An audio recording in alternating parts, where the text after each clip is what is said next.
Have you ever wondered where the ideas behind modern democracy actually came from?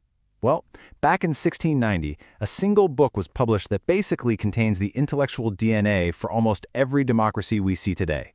That book is John Locke's Second Treatise of Government. And let me tell you, it's not just some old, dusty document. It's a radical argument that put the entire world on notice and literally handed a blueprint for revolution to future generations. We all know these words, right? They're written into the very fabric of the United States. They feel so timeless, so fundamental. But they didn't just appear out of nowhere.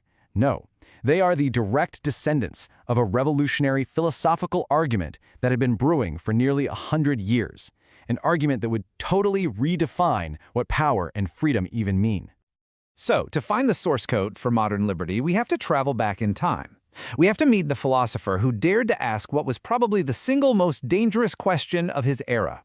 Where does a ruler's power actually come from? His answer, well, it would ignite a fire that is still burning bright today. Okay, so before we dive into Locke's ideas, we need to understand the world he was living in. The default setting for government pretty much everywhere in Europe was absolute monarchy.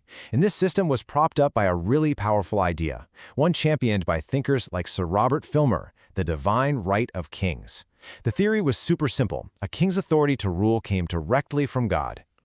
This right here shows just how massive of a shift this was. You see, Filmer and others argued that kings were basically the heirs of Adam, ruling over their subjects just like a father rules his family. Your job as a subject wasn't to ask questions, it was to obey, full stop. Then Locke comes along and just completely flips the script. He says, no, legitimate power can only flow up from the consent of the people. This wasn't just a new take, it was a direct assault on the entire power structure of the 17th century. It was political heresy. So how do you even start to argue against the supposed will of God? How did Locke build such a groundbreaking case? Well, he starts at the very beginning, with a thought experiment. He imagines a time before any governments or kings ever existed. He called it the state of nature. Now, when you hear state of nature, your mind might jump to a brutal, chaotic, survival of the fittest kind of world. But for Locke, it was the exact opposite. He saw it as a state of perfect freedom and total equality, governed not by violence, but by human reason.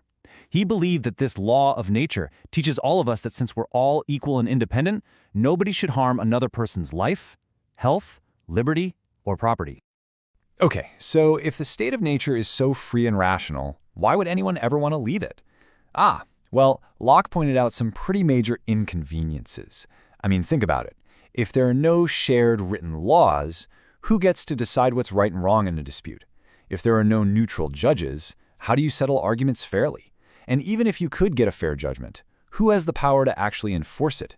Your life, your freedom, it's all pretty vulnerable. And this is the beauty of Locke's logical progression. He argued that free, rational people would eventually recognize these problems. They'd see that their freedom, while perfect in theory, is pretty unsafe in reality. And so, they would willingly and voluntarily choose to form a society. They make a deal, a kind of social contract, where they agree to give up a tiny bit of their perfect natural freedom in exchange for something way more valuable: security. So what is this valuable thing they get in return? What is the one, single, focused job of this new government they've just created? For John Locke, the answer was crystal clear, and it all boils down to one simple but powerful word. Now, this is probably the most crucial point to understand. When we hear the word property today, we usually think of our stuff.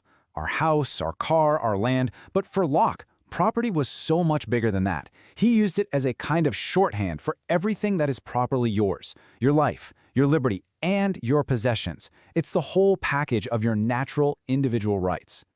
And there you have it, straight from the man himself. The only reason for a government to even exist is to protect your rights, your life, your liberty, and your estate. That's its job. A government isn't supposed to be your master. It's the security guard you and everyone else hired to protect what is already, naturally, yours. Okay, let's follow this logic. Because if a government is created by the people, for the people, with only one specific job, it leads to the most powerful and frankly explosive conclusion in the entire book. So what happens when that security guard you hired starts robbing the house instead of protecting it? What are you supposed to do when the very entity created to protect your rights becomes the one that's trying to destroy them? Locke follows his own logic to its ultimate and truly revolutionary conclusion. That's it. If a government becomes a tyranny, It has broken the contract.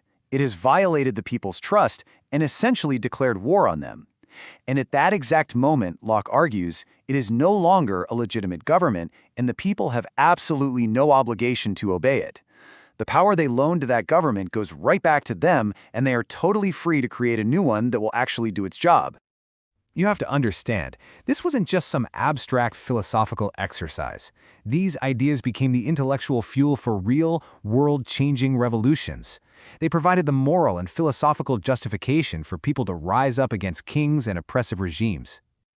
I mean, just look at this timeline. You can draw a straight, unbroken line from John Locke's desk in 1690 right to Thomas Jefferson's pen in 1776. The Declaration of Independence is practically a highlight reel of Lockean philosophy. You've got natural rights, government by the consent of the governed, and, this is the big one, the right of the people to alter or abolish a government that becomes destructive. It's all in there. So, if we boil it all down, here are the key takeaways. Number 1, power flows from the people up, not from the heavens down.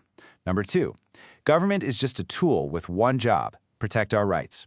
And number 3, if that tool gets turned against us, we the people have every right to take it back. Locke's ideas fundamentally reshaped our world, but they also left us with this core tension that, honestly, we still wrestle with every single day. His work really frames that essential question: where exactly do we draw the line between the power of the government and the liberty of the individual?